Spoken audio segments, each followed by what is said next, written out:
Lan konsolda adam. Akıllı oyun yok ki orada. Çay parkingine ara satın aldık. Neyse güzel oyun oynayayım.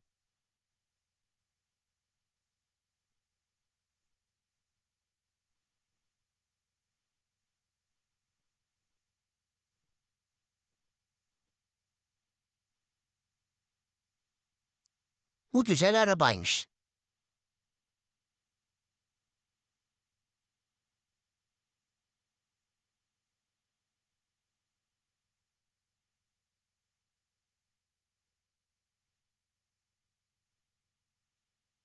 Araba siyah olsun.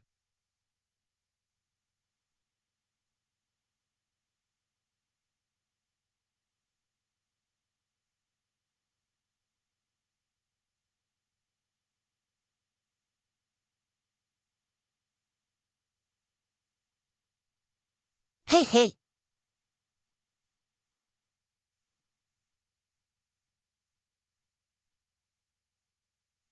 Aha oyuna girdik.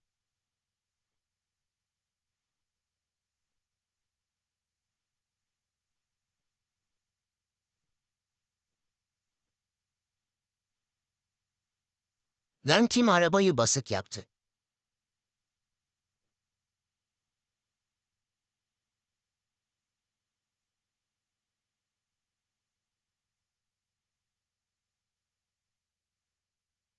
Çalıya girdik.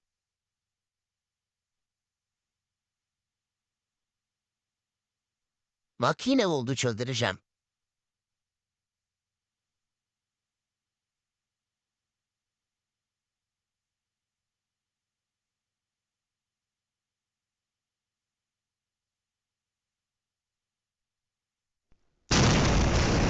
Trafik kazası yaptı. Seni hiç unutmayacağız ki. Ne oluyor oğlum ya? Trafik kazası yapmadım ben.